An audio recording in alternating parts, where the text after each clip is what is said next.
In the dusky light of dawn, there stands a figure at the threshold of a profound transformation. The gentle rustling of leaves and the hushed whispers of the wind accompany the spiritual seeker, determined to shed the noise of the world through the ancient practice of fasting. With steadfast resolve, they embark on a journey not just of the body but of the soul, in pursuit of purification, enlightenment, and a deeper connection to the divine. As the first light of day touches the horizon, so too does the seeker's heart alight with anticipation of the transcendent experiences to come. But as the days pass and the physical demands of the fast set in, unexpected visitors knock at the gates of consciousness. Shadows begin to stir, and what was perceived as a path to liberation soon reveals itself as a terrain fraught with hidden dangers. A soothing voice cuts through the silence, posing a crucial question. Are we truly aware of the risks that cloak themselves in the noble garb of spiritual ascension? The calm and rhythmic cadence offers both comfort and caution, guiding the audience toward an uncomfortable truth. There is much more to fasting than the eye perceives or the heart yearns for. As the narrative unfolds, the serene backdrop fades into a sequence of startling revelations. This is not just a story of asceticism and its virtues, but rather an exploration into the heart of a paradox, the dangers lurking within a practice revered for its benefits. With each step the seeker takes, we venture deeper into the uncharted, bringing to light the seldom discussed pitfalls of this profound spiritual discipline. From the rapture of a purified body to the edge of psychological depths, from the elation of spiritual clarity to the precipice of unseen energies, each aspect of the fasting journey is poised on a knife edge between transformation and tribulation. Stay with us as we embark on this exploration, peeling back the veiled layers of spiritual fasting and gathering the wisdom necessary to navigate its deepest challenges. For it is in understanding these hidden dangers that we find the keys to a truly mindful and enlightened practice, one that safeguards not only our spiritual aspirations, but our very well-being. Danger number 1, the Toxic Torrent. The voyage into fasting is often heralded as a passage to purity, a detoxification process that beckons with the promise of vitality and spiritual clarity. Eagerly, we enter these waters, expecting them to wash away years of accumulated impurities. Yet, beneath the surface of this tranquil purification quest, there lurks a turbulent undercurrent. As the abstemious days progress, the body, in its wisdom, begins to excavate the deep-seated reservoirs of toxins, often sequestered away within fat cells and dormant tissues, releasing them into the bloodstream, a veritable flood of slumbering poisons. These once dormant chemicals surge through the circulatory rivers, straining the organs that strive to filter and expunge them. The diligent liver, the vigilant kidneys, and the ever-flowing lymphatic system are suddenly inundated, transforming the fasting body into an overwrought battleground. The very channels meant to purify become choked with the clamor of released toxins. Instead of the envisioned gentle purification rain, the body experiences a toxic monsoon, which may cause more destruction than the promised renewal, violating the sanctity of our internal ecosystem. Danger number 2, psychic siege. In the stillness of fasting, the boundaries which safeguard our inner psyche from the pulsating energies of the universe start to thin. This is a time when the symphony of the cosmos resonates within us more clearly, a phenomenon as alluring as it is profound. Yet this auditory clarity can transform into a psychic vulnerability, the spiritual echolocation that was meant to guide us now, leaving us open to unseen cosmic tempests. Our vibrational frequency, attuned to higher planes, may inadvertently become a beacon, drawing not just benevolent guidance and celestial melodies, but also discordant and malevolent energies. These psychic intruders, akin to spectral pirates, may board the ship of our consciousness in this unguarded moment, seeking to claim dominion or sow confusion amidst our hallowed mental refuge. As our metaphysical armor wanes, the siege becomes palpable, a whirlwind of psychic activity capable of tossing our spiritual vessel amidst waves of emotional turmoil, hallucinations, or worse, possession by parasitic energies seeking to feed on our ethereal luminescence. Danger number 3, the ego's ascension. Fasting, with its air of martyrdom and discipline, subtly entwines itself with the sinews of the ego, fortifying it under the guise of spiritual advancement. In the stark landscape of self-deprivation, an insidious form of pride begins to bloom, a conviction of elevated existence above the uninitiated. It is in this perceived sanctity that the fast becomes an unwitting accomplice to spiritual narcissism. What began as a humble journey towards enlightenment subtly transmutes into a labyrinth where the ego masquerades as the higher self. The individual, bewitched by this charade, may scale a pinnacle of presumed direct knowledge, casting a disparaging glance at the valleys of conventional pathways and practices. This mirage, this seductive dance of superiority, leads to a chasm of separation, alienating the seeker from the very community and universal oneness that true spiritual transcendence embraces. As others are perceived through the distorting lens of condescension, the soul, rather than uniting with the divine tapestry, isolates itself into a singularity, an echo chamber resonating with only the hollow sounds of its self-congratulation. Danger number 4, shadow of starvation. A peril that stalks the empty corridors of a fasting body is the shadow of starvation, a malevolent spectre lurking at the edges of ascetic ambition. To the untrained eye, the hunger strike may appear as a noble conquest over fleshly desires, purging and purifying. Yet when the body is denied sustenance beyond its resilient capacity, it wages a silent revolt. The crimson river of life, once rich with nutrients, now runs thin. Organs, starved of their lifeblood, falter and struggle under the growing strain. Mere whispers of vitality become frail echoes as bones protrude, muscles atrophy, and the once bright eyes grow dim with longing, not for transcendence, but for the most basic of Earth's offerings, food. Shadow of starvation cloaks itself in false piety, but make no mistake. It leads not to higher planes, but to a harrowing descent into the life-threatening embrace of malnourishment. Danger number 5, Temptress of Vitality. The beguiling Temptress of Vitality approaches with a siren's call, an intoxicating rush that seduces the ascetic with promises of divine energy. In the infancy of fasting, the body releases its emergency reserves, igniting an exhilarating blaze of adrenaline and a false dawn of potent invigoration.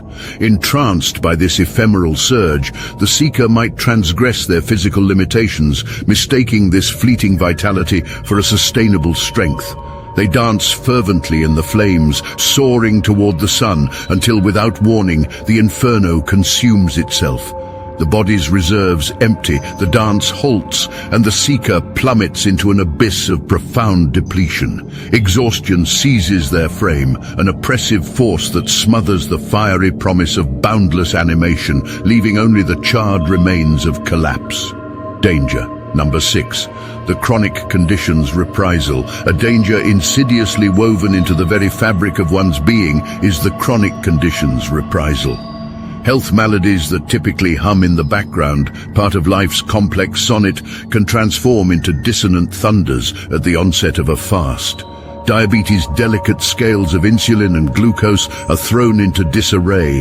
Heart disease's silent murmurs crescendo into pounding drums of distress. The body's careful symphony descends into cacophony. These masked assailants lie in wait, biding their time until the defenses of regular nourishment subside. Then with a swift insurgence, they rise, revealing their malevolence through aggravated symptoms and medical crises.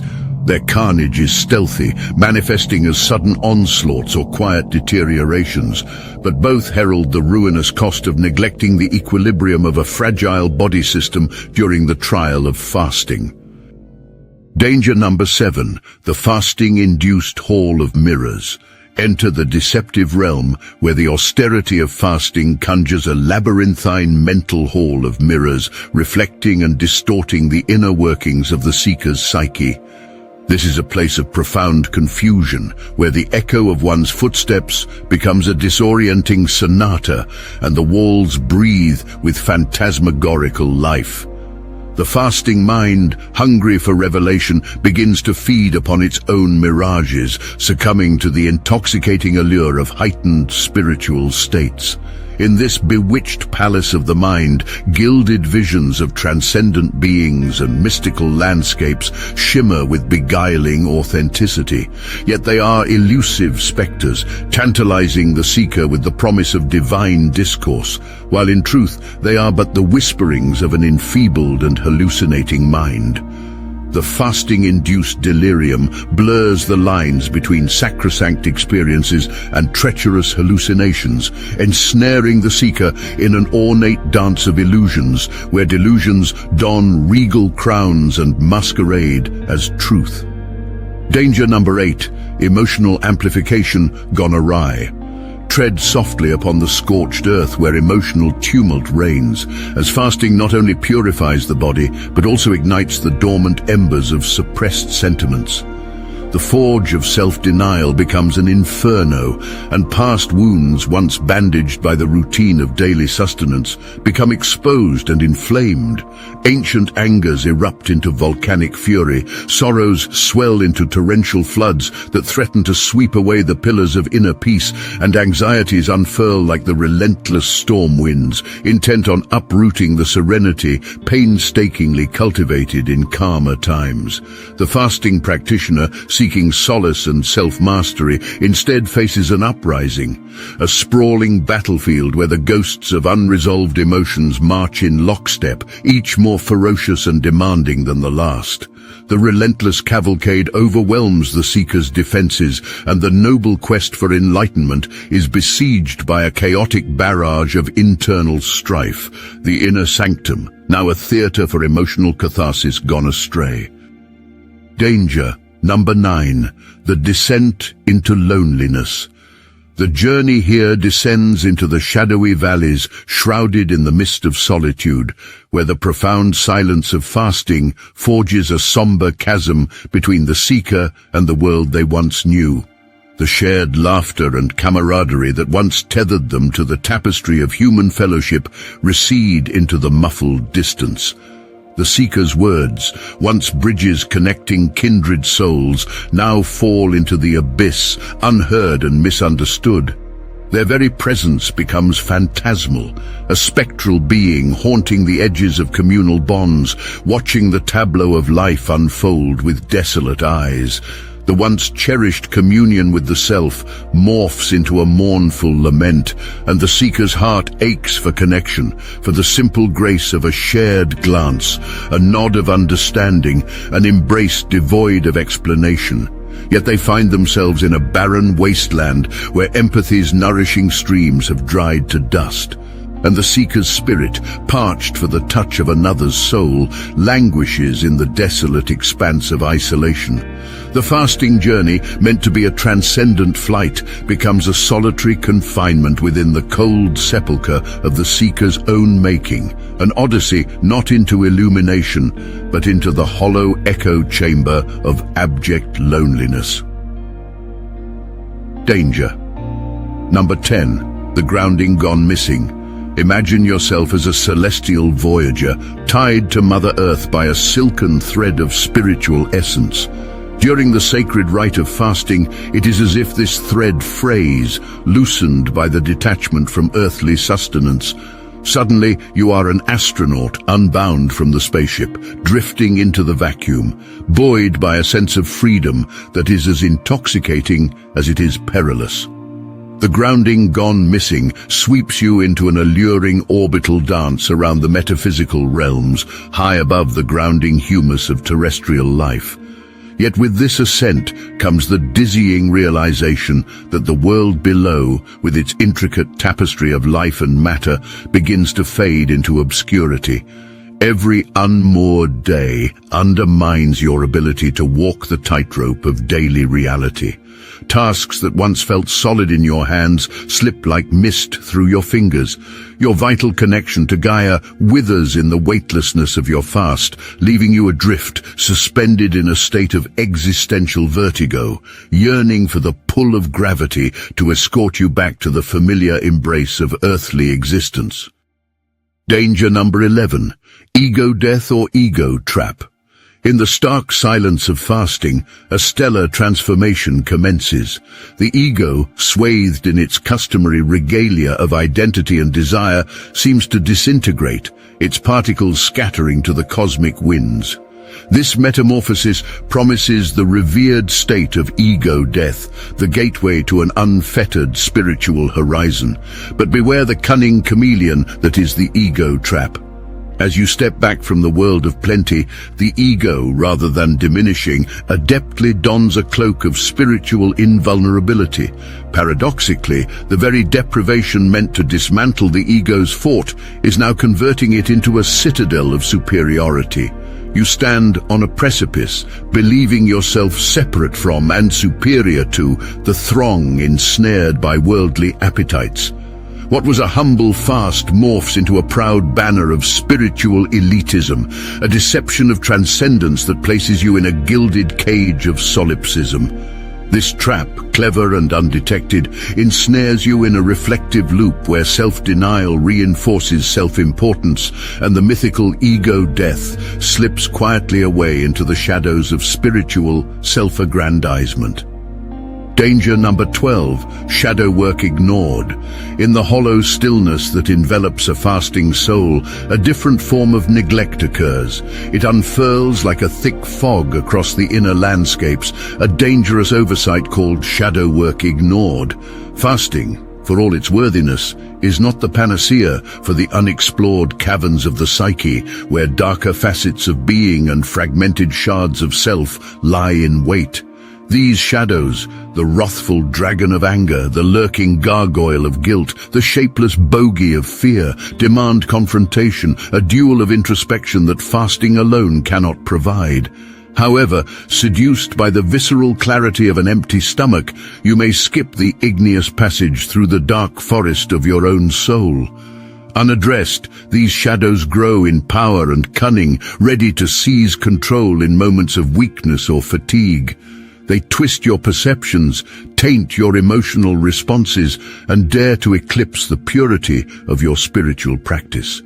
In avoiding this confrontation, you let slip the golden opportunity for wholeness, for it is in acknowledging and embracing the intricate mosaic of light and dark within that true transcendence is found, not in the evasion of confrontation, but in the brave and unwavering witness to the full human experience. As we bring our odyssey through the intricate tapestry of spiritual fasting to a gentle close, let it not be an end, but a continuous unfolding in the tranquil gardens of our wisdom. Here, at Sage Snippets, we've walked the tightrope between enlightenment's luminous promise and the sobering drop into potential perils. This dance of duality, both delicate and daring, is part of the grand choreography we explore daily on our channel. Remember, fasting isn't just a trial of endurance, it's a profound odyssey of the soul. Approach it with the sagacity of a sage, armed with the newfound knowledge we've shared together. Let the tales and truths we've unveiled at Sage Snippets be the compass that guides you through the transcendental terrain, avoiding the pitfalls and savoring the peaks. And since we're on the topic of avoiding pitfalls, did you know that during a fast, the most common fast food is actually the speed at which you run to break your fast? just a bit of levity in the profound journey we're on. Now, we extend the olive branch further, inviting you to join our community at Sage Snippets. Share your stories of fasting and self-discovery. How have you navigated the delicate balance between spiritual aspiration and wellness? Comment below with your insights, your questions, or even your own light-hearted tales from the fasting frontier. To stay intertwined with this ever-growing wisdom tree, subscribe to Sage Snippets and tap the bell icon so you never miss a leaf of knowledge. Engage with us, hit like, share with fellow seekers, and let's continue to cultivate a haven of enlightenment and exchange. Before we part, ponder this. In the garden of life, what seeds of wisdom will your journey of fasting plant today? Keep this query close to heart as you walk your path with mindfulness and grace. Signing off, remember, the light of wisdom at Sage Snippets is ever burning, a beacon through the mists of the unknown. Keep seeking, keep sharing, and keep shining, dear wayfarers of the soul. Until next time, may your journey be as nourishing to your spirit as a feast of understanding is to the mind.